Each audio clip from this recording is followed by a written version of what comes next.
from the studios of Farm Journal Broadcast. Coming up today on Agday, a possible deal between the U.S. and China bears its head with the bulls stepping up. It's lifting a veil over the market. But why USDA is trying to tame the excitement with realistic rhetoric about the future of trade. NAFTA 2.0 is a race against the calendar. I believe dairy will be probably one of the last things that's addressed, but I remain optimistic that we'll get something done on Class 7. The dairy industry hopeful a dairy deal will get done. And agribusiness using cautious optimism in trade to set realistic price targets for your crop. I do think that the new crop farmer is going to have to become engaged nationwide around that $4 mark. Plus, from fake meat to misleading labels on milk, the livestock industry is heating up the battle on consumer misinformation. Ag Day, brought to you by the Chevy Silverado, the most dependable, longest-lasting full-size pickups on the road.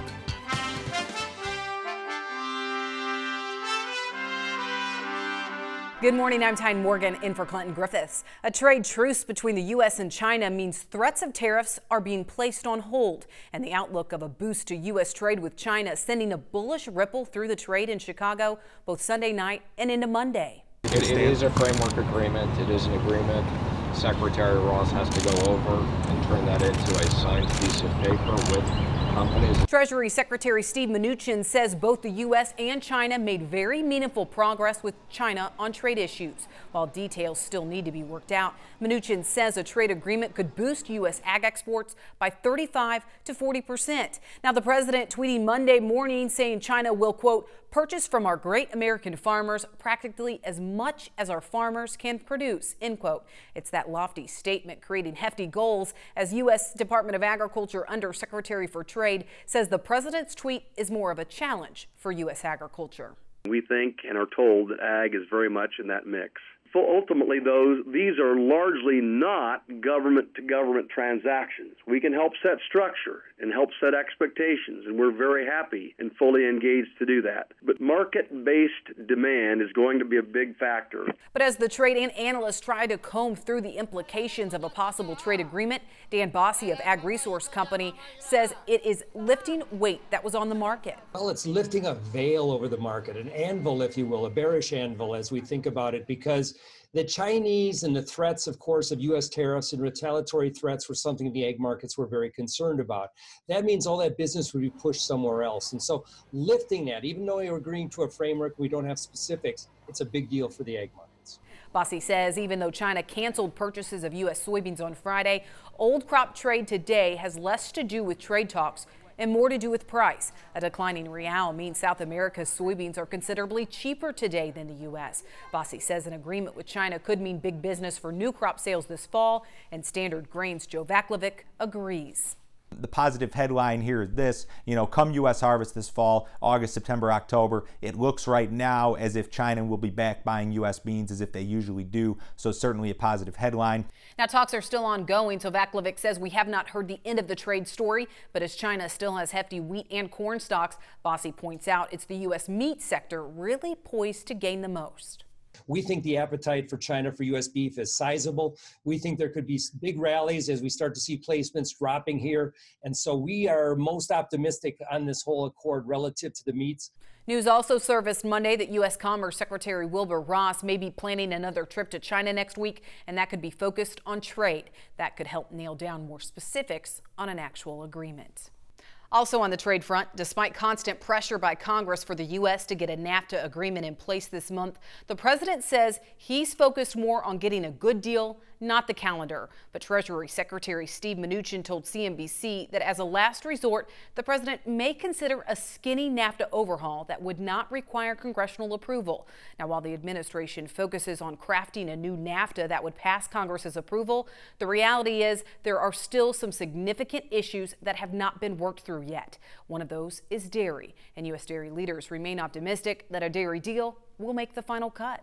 Despite the talks spanning over 8 months, some in Washington think a NAFTA 2.0 deal will be reached. I'm cautiously optimistic that they'll get an outline of an agreement this month. I believe dairy will be probably one of the last things that's addressed, but I remain optimistic that we'll get something done on Class 7. Dykes, among others within the U.S. dairy industry, have had a unified voice from the beginning. Canada's Class 7 milk pricing structure needs to be fixed. I think we've made headway of highlighting the significance of Class 7. And we have that on the minds of this administration. Canada established the Class 7 pricing for milk powder in 2016. It placed hefty tariffs on exports, and U.S. dairy leaders like Dykes claim that allowed Canadian producers to sell it cheaper to other countries. In the short run, we have the highest cost milk producer in the world undercutting us, dumping skim milk powders on the world market, and we're losing sales in third country markets. They are putting skim milk powder on the ground in Mexico at 3 cents a pound cheaper than we can from the U.S. Dyke says that 3 cents a pound difference is reducing appetites for U.S. dairy. I think it's important to point out, I was looking at some statistics, and cheese production last year was up about 6 or 7% in Canada, and yet imports of milk protein concentrate from the United States were down 38%. So it's clear this Class 7 pricing issue has had an impact on the U.S. dairy industry.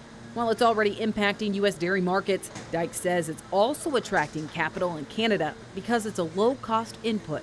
Because those pricing impact of Class 7, there's foreign direct investment in building infrastructure, infant formula plant in Canada, other investments across Canada. The president tweeting in April of last year that Canada has made business for our dairy farmers in Wisconsin and other border states very difficult. We will not stand for this. Watch. While both the president and U.S. Trade Ambassador Robert Lighthizer are focused on dairy, so are leaders in Canada. Canadian-based Real Agriculture Radio host Sean Haney says the political support in Canada is from both legislators and the dairy industry. The dairy lobby and the Canadian government really providing the same discussion points of Canada is not the solution to U.S. dairy supply issues. While the push on both sides is for opposite outcomes, Russell says NAFTA is the best vehicle to get Canada's Class 7 pricing system fixed. If it's not part of NAFTA, I'm not optimistic we're going to get changes anytime soon. While Dykes is hopeful dairy won't get overlooked in NAFTA, he says there could be other means for addressing the issue. It defies logic when the highest cost milk producer in the world can land skim milk powder in Mexico 3 cents a pound cheaper than we can from the U.S. So just on the surface of it, without digging into trade law, there has to be cross-subsidization, there has to be dumping, there has to be some violation of trade law to be able to do that. But the industry is hopeful creating a level playing field within NAFTA will also help drive dairy demand around the globe. Well, more rain blanketed the country last week, and while it stalled planting progress for some, USDA did show other areas made some headway. USDA's latest crop progress report indicates 81% of the corn crop is now planted. That's right on track with average. While Iowa played catch up, only 2 points behind normal. Minnesota's farmers are still lagging average by 7. Michigan is 13 points behind, and Pennsylvania corn planting is nearly 30 points behind normal. As for emergence, 50% of the crop is popping out of the ground, 3 points ahead of average. U.S. soybean planting is 12 points ahead of the average pace. South Dakota trails the average by 20 points. Now 26% of the crop has emerged, 11 points ahead of normal.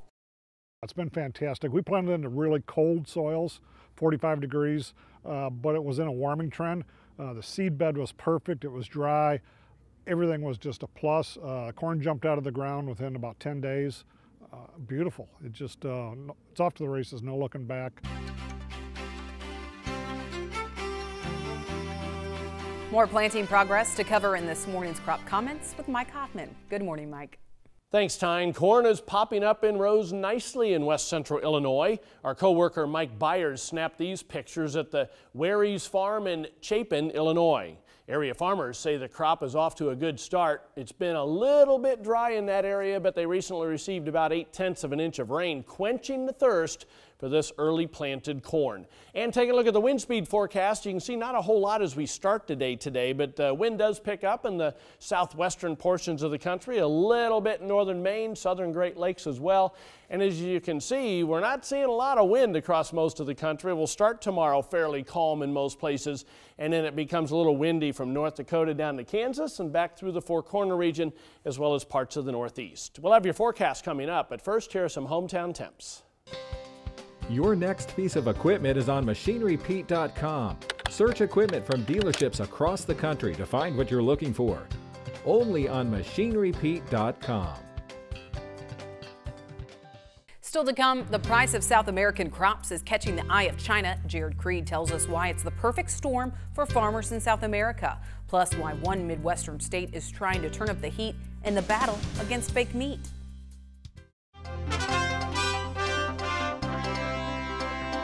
In agribusiness, as the trade tried to digest what a possible framework with China would mean for U.S. ag goods, it definitely sent positive action through the markets. To explain, let's head now to the floor of the CME.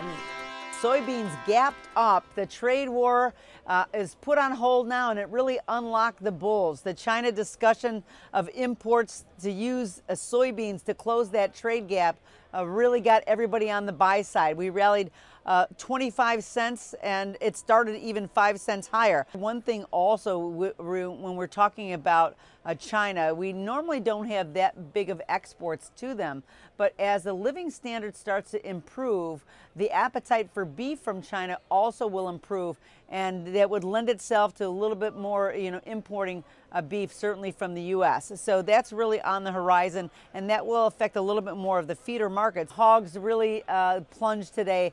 They weren't doing as well, and it seemed that the silence about the pork market really pressured the futures. And I think there was really real concerns that China's 25% charge that was put on the U.S. pork before the whole talks began seems like it's still going to be in place, but we don't know for sure because it was kind of left undone a little bit. That's all from the floor at the CME Group here in Chicago. I'm Virginia McGaffey. Here now with Jared Creed. Jared, the market has been so focused on Brazil, Argentina. I mean, we've been talking about that. That's really what had been driving some of these prices. What do you think the trade's watching now?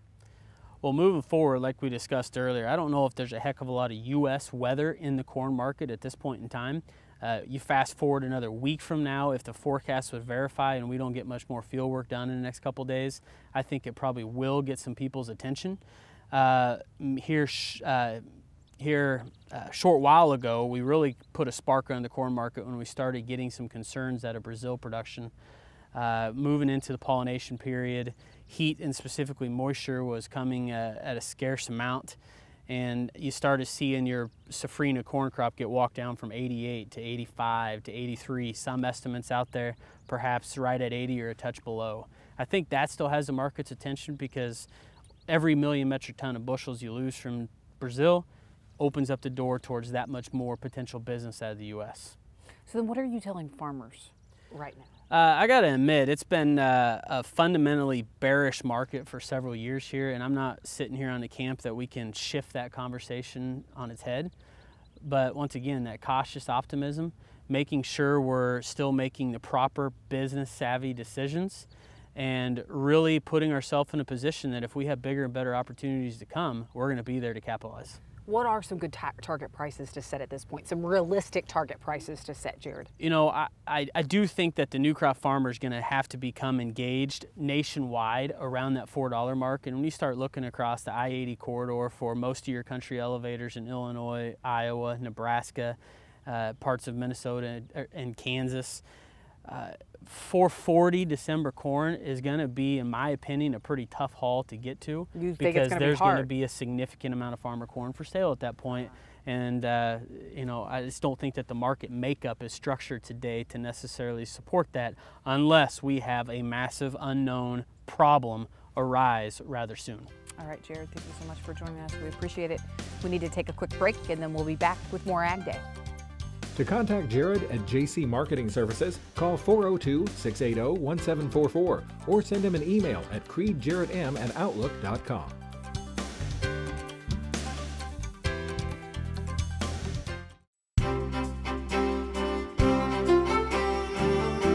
Welcome back. Time now to check weather with meteorologist Mike Hoffman. Mike, as I look at this map, what I notice is Texas, and it seems like the Panhandle, West Texas area that's been so dry is starting to see more hints of rain. Yeah, we obviously need more, but you're right. There are setups coming that we do see at least some scattered, mainly afternoon variety rain, but you can see even this morning we're seeing a little activity. And we have two other systems to watch as we head through the next couple of days. One is a very slow moving system, once again coming up out of the eastern Gulf of Mexico, not a tropical storm or hurricane or anything like that, but it's going to have a lot of tropical moisture with it, similar to that last one, but it's not going nearly as far north. We do have one farther north, though, in the eastern Great Lakes, parts of Pennsylvania, New York this morning, causing some showers and thunder showers. You can see as we head through the afternoon, not a lot of movement in this Gulf Coast area of low pressure. The storm system out west only moving very slowly as well, and we continue to see a little bit of moisture there in eastern New Mexico, western portions of Texas, so hit and miss.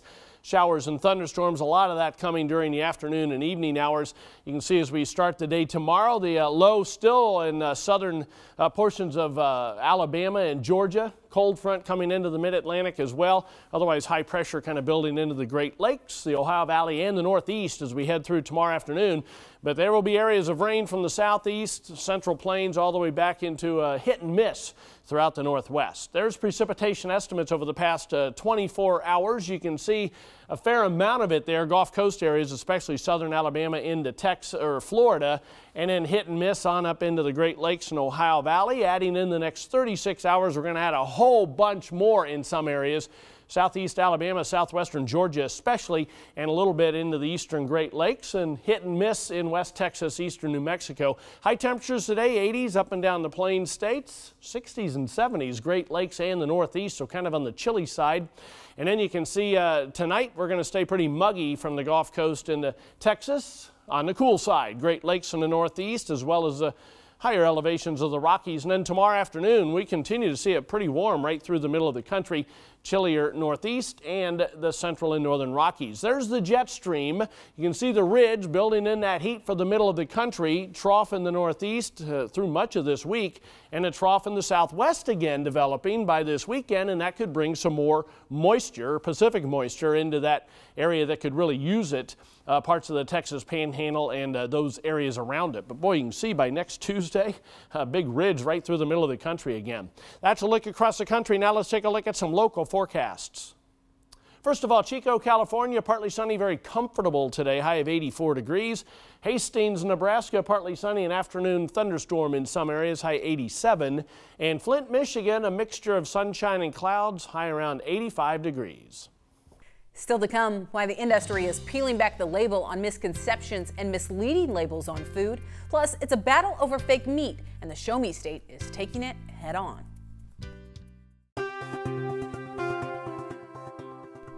Well, dairy farmers are fighting back against deceptive advertising and using humor to get the industry's point across. George, calm down.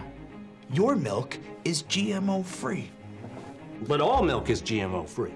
The video is the newest piece of the industry's Peel Back the Label campaign. The video features actors mimicking food executives discussing terms like non-GMO and natural. Now, according to the National Milk Producers Federation, the campaign's goal is to promote truth and transparency in food marketing. Let's get these. They say all natural. That means they're healthy. They're potato chips. They can't be healthy. Well, read the label. You're not supposed to lie. The Peel Back the Label campaign started in August of last year. Well, one Midwestern state is also fighting back against misleading labels. This time, it's Missouri continuing its battle against fake meat. The Missouri Senate passing a bill Friday to make it clear if what's labeled meat really comes from an animal. SB 977 includes language to prohibit misrepresentation of meat that's not derived from harvested livestock. Now, in order to become law, the bill needs to be signed by Missouri Governor Eric Greitens. Still to come, after a turkey went rogue in Minnesota, it was one community's mission to get it back on safer turf. That's next.